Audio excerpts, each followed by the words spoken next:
Bienvenue encore une fois à ce journal. Les rescapés du génocide des Tutsis au Rwanda se sont déclarés totalement déçus par la décision du tribunal onusien de suspendre l'affaire Félicien Kabuga, accusé de génocide. Ils craignent que cette décision ne compromette les efforts de lutte contre l'impunité. Jean Damascène, Manichimi. 2 jours après l'annonce de la Chambre d'appel du mécanisme résiduel des tribunaux pénaux de suspendre l'affaire Félicien Kabuga, ce Rwandais soupçonné de génocide des Tutsis en 1994, les réactions se multiplient. Depuis la France où Kabuga a été arrêté en mai 2020, les activistes des droits des rescapés du génocide des Tutsis estimaient que cette décision témoigne encore une fois un manque de considération à l'égard des Africains par les Nations Unies. S'agissant d'histoires africaines et de problématiques africaines, même si on sait que ce n'est pas totalement le cas, il y a eu des responsabilités occidentales, notamment françaises, dans le génocide, mais les victimes sont africaines, sont noires africaines. Et aujourd'hui, il n'est plus à démontrer que les Nations Unies ne montrent pas d'empathie pour nos histoires, ne montrent pas d'urgence à la justice. Félicien Kabuga a été en cavale pendant près de 25 ans, plus de 25 ans. Il aurait été intéressant de savoir qui l'a aidé et comment, parce qu'il est certain que ces réseaux-là d'appui à une telle cavale étaient extrêmement puissants. Pour le président de Ibuka, la principale association des rescapés du génocide des Tutsis au Rwanda, la déception est totale. Cette décision a été reçue avec une très grande déception, puisque en considérant ce que c'est Kabuga par rapport au génocide commis contre les Tutsis, ça a été une déception puisque on pensait que nous allions avoir les victimes, nous allions avoir la justice. Cette fois-ci par rapport à quelqu'un qui a plus autant d'années dans la fuite. Partout en Afrique, en passant par le Kenya et d'autres pays africains, et finir par la France. Et nous savons qu'il a déjà contacté, il a été dans notre pays européen. Et finalement, voilà le résultat qui ne correspond pas avec ce que nous attendions de lui. Ce qui s'est passé au Rwanda peut avoir lieu ailleurs, mais du moins pour d'autres cas, et on espère qu'il n'y aura pas. Donc dans le cadre de prévention, du moins, nous devons montrer ce qui n'a pas été fait, alors que ça devrait être respecté. Ce sentiment de déception est partagé par cet activiste des droits des rescapés du génocide, qui craint que la décision du tribunal onusien ne favorise plutôt le négationnisme du génocide. L'impunité, on sait tous et toutes ce que ça entraîne. D'un coup, les familles de génocidaires, les génocidaires eux-mêmes qui n'ont pas encore été arrêtés, appréhendés, se sentent pousser des ailes. Ils peuvent œuvrer au négationnisme pour empêcher que d'autres soient jugés par la suite. Et dès lors que Félicien Kabuga a été arrêté, par exemple, on a vu des textes, des vidéos pulluler sur Internet pour expliquer que le Rwanda était un pays agricole et que les machettes servaient à l'agriculture et que Félicien Kabuga n'avait absolument jamais acheté ces machettes pour organiser le génocide. Voilà, c'est des théories négationnistes qui vont se trouver confortées par l'absence de la justice. Maître Faustin Murangwa, ancien avocat au tribunal pénal international pour le Rwanda qui siégeait à Arusha en Tanzanie, déplore pour sa part que la Cour n'a pas été suffisamment éclairée pour bien interpréter le rapport des médecins sur l'inaptitude de Kabuga. Le rapport en soi n'est pas clair. Donc il fallait, ce que je pense que le procureur aurait dû demander d'abord un rapport clair pour que en fait, ça éclaire les juges. Il faut comprendre que les juges ne sont pas des médecins, non plus les procureurs ou les avocats. Interpréter le rapport d'un médecin, moi, je pense que ça demande à un autre médecin. Parce que je pense que ça aurait été soit un rapport, ce qui peut être fait, un rapport clair, ce qui peut toujours être fait, de faire un rapport clair, mais aussi pas seulement ça, mais aussi, si le rapport n'était pas clair, de convoquer même les experts devant le tribunal pour leur poser des questions qui peuvent éclairer la Cour à prendre une décision. Et je pense que c'est ça qui a manqué. Je pense que la Cour n'était pas éclairée pour prendre une décision quelconque. ce qui amène une décision qui choque l'opinion. Félicien Kabuga, âgé aujourd'hui de 90 ans, était présenté comme le grand financier du génocide des Tutsis au Rwanda, l'homme sans lequel le génocide n'aurait pas eu lieu selon l'accusation. Des étudiants rwandais ont été officiellement accueillis ce mardi à l'Université technologique de Nanyang.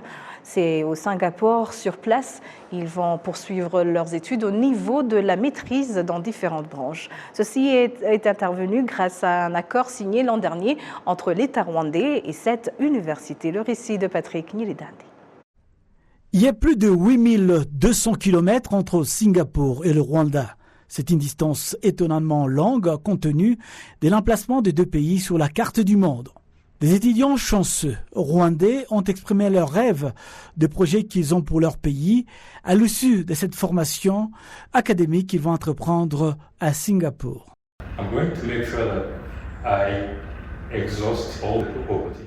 Je me forcerai de profiter au maximum des opportunités disponibles dans cette université en termes de connaissances que je puisse puiser ici, afin de pouvoir faire profiter mon pays, le Rwanda.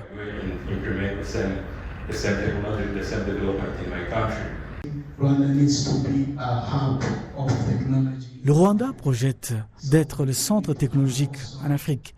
Pour y parvenir, nous avons besoin d'industries de pointe qui utilisent l'intelligence artificielle et la robotique. Nous sommes donc ici pour apprendre cette discipline, de sorte que lorsque nous rentrerons chez nous, nous puissions l'utiliser. Ces étudiants sont sélectionnés par voie des concours. Ils apprennent des cours liés à l'intelligence artificielle, aux technologies modernes de l'industrie, telles que la fabrication intelligente, les compétences dans la fabrication et l'utilisation de matériaux, la science et l'ingénierie des matériaux, l'informatique, le contrôle informatique et l'autonomisation et la technologie électrique et bien d'autres. Ils vont suivre le cours de 3e cycle, la maîtrise, grâce à un accord signé l'année dernière entre le gouvernement du Rwanda et le Nanyang Technological University, NTU, en sigle et en anglais, à Singapour. Cet accord est le résultat de la visite du président de la République Paul Kagame à Singapour en novembre 2022, où il a également prononcé un discours connu sous l'appellation de Majula Lecture à l'université NTU, qui figure parmi les 13 meilleures universités d'enseignement des cours de l'ingénierie et des technologies dans le monde. C'est la première fois dans l'histoire de la coopération entre les deux pays, qui a débuté en mars 2005, que Singapour accueille en même temps un nombre aussi élevé d'étudiants rwandais. Ce nombre d'étudiants reçus est supérieur au nombre total de Rwandais qui ont étudié dans les universités de Singapour au cours des 10 dernières années. Grâce à cet accord, les enseignants de l'université NTU ont commencé cette année à former des enseignants et des chefs d'établissement rwandais en mathématiques, sciences et sciences connexes à la gestion des écoles. Cet accord stipule également que l'université NTU fournira des bourses post-doctorales aux enseignants des universités du Rwanda qui ont suivi des cours de doctorat et des programmes de formation de cadres. Des experts dans l'habitat et l'urbanisme soulignent la nécessité d'assez d'infrastructures facilitant le grand nombre des gens qui quittent le milieu rural pour s'installer en ville à un rythme très élevé dans différents pays, dont le Rwanda. Kassim Youssouf pour les détails. Au Rwanda, en 2017, le taux de croissance urbaine était de 18,4%, l'objectif étant d'atteindre 35% en 2024. La population urbaine souhaite que les villes puissent à ce moment-là leur faciliter la vie d'une façon ou d'une autre.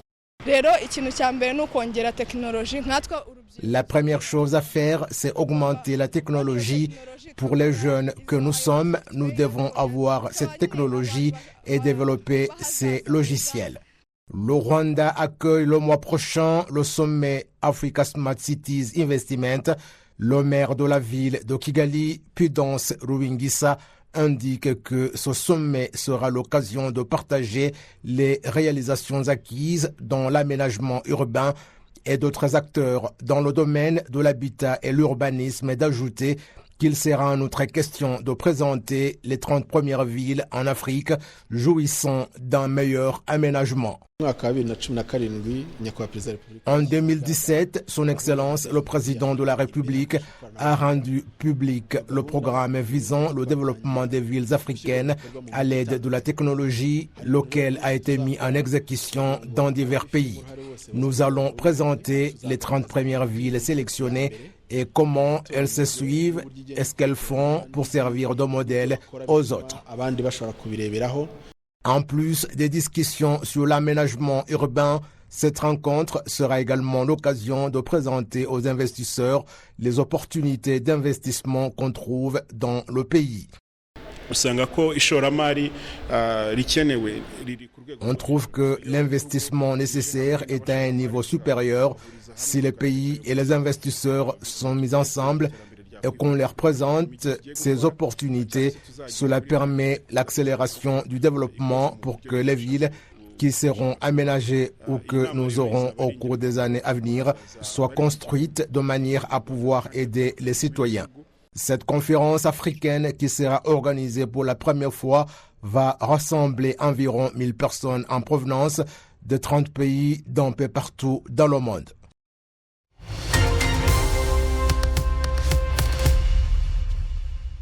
Et justement, en parlant d'urbanisme, sur notre page Écho du Rwanda, ce mercredi, nous avons le plaisir de vous proposer ce récit sur la modernisation de la ville de Kigali. Suivez.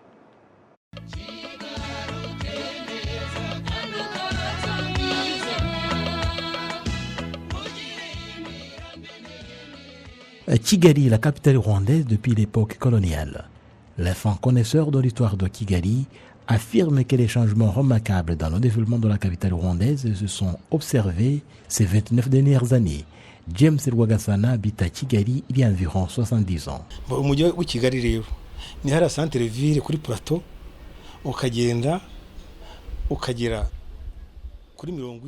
La ville de Kigali ne comprenait que le centre-ville, Nyamirambo jusqu'au terminal des bus, le quartier de Muhima, Kicukiro, les autres villes salésiennes, actuellement l'école polytechnique, le quartier de Remera, une partie de Nyarutarama, une partie de Gatenga et de Gikondo, et vous revenez encore sur le plateau du centre-ville. C'est cette partie qui était habitée.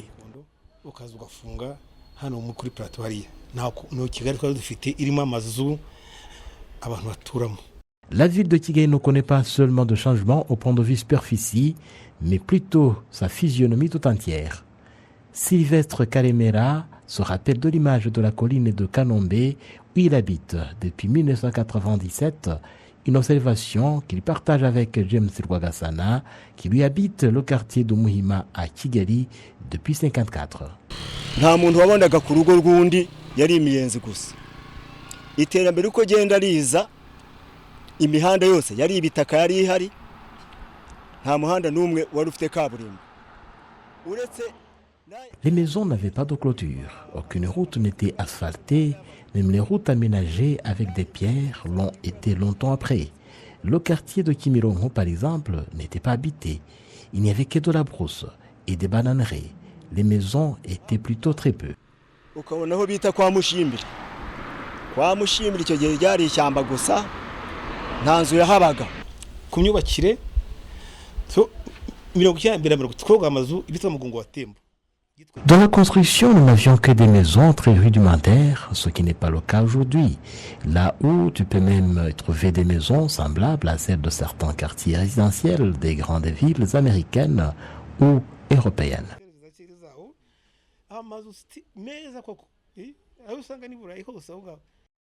Si la salubrité de Kigali laissait beaucoup à désirer, contrairement à la situation actuelle, si les maisons rudimentaires ont cédé la place aux étages modernes, si les infrastructures de base se sont améliorées, cela n'est pas le fait du hasard, mais plutôt le résultat d'un travail considérable qui a exigé le concours de tout un chacun. Le travail abattu par ce gouvernement est vraiment extraordinaire. La physionomie de Kigali a totalement changé. Celui qui viendrait dans cette ville, après 29 ans d'absence, aurait du mal à reconnaître l'endroit où il habitait. Aujourd'hui, il y a des bâtiments tout à fait nouveaux, de nombreux axes routiers et d'autres infrastructures.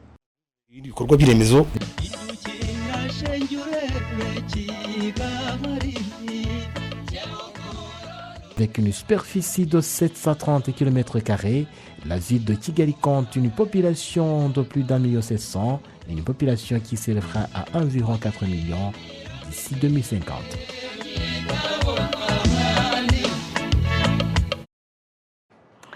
Éduquer et former les jeunes sur la santé sexuelle et reproductive est le remède pour lutter efficacement contre les grossesses non désirées chez les adolescentes. Ceci a été dit lors d'une réunion consultative entre le ministère du Genre et de la Promotion de la Famille ainsi que les activistes dans ce secteur. Les détails avec Patrick Nilidandi.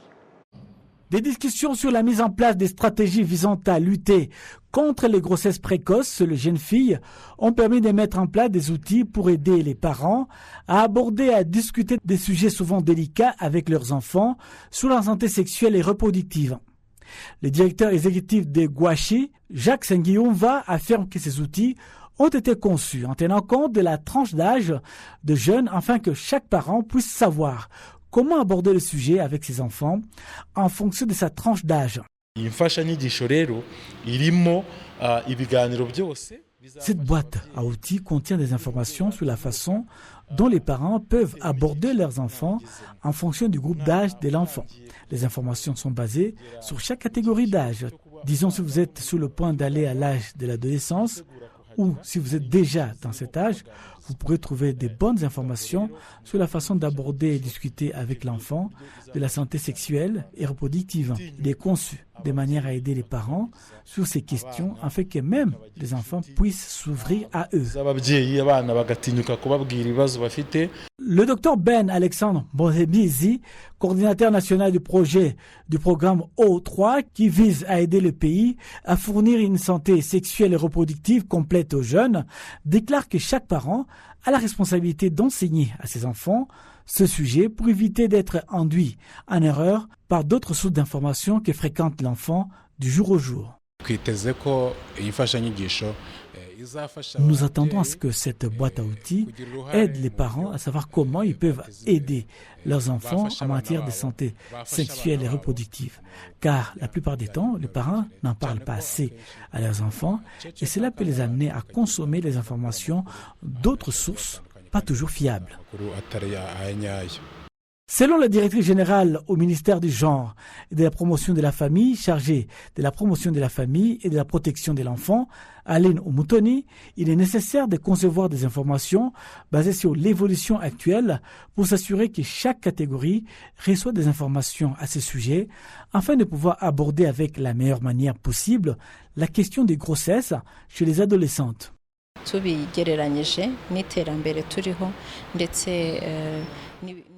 Par rapport au rythme actuel de développement et aux autres kits d'outils existants, il est essentiel lorsque le message est conçu de manière à ce qu'il fonctionne pour les jeunes. Il est également essentiel lorsque vous les enseignez, là où ils passent habituellement beaucoup de temps. Ainsi, nous pouvons être en mesure de localiser où les jeunes du pays passent beaucoup de temps, puis d'adopter ou de concevoir une boîte à outils appropriée pour eux, et nous pensons que cela peut être très productif. La question de grossesse chez les jeunes fait partie des problèmes urgents qui entravent le développement de plusieurs pays, dont le Rwanda. La boîte à outils sera utilisée dans tous les districts du pays. Et voilà, c'est tout pour l'instant. Et au nom de toute l'équipe qui a contribué à sa réalisation, je vous remercie. Moi-même, Shaila Dukunda. Bonne poursuite des programmes de la télévision. Et d'ici là, portez-vous bien.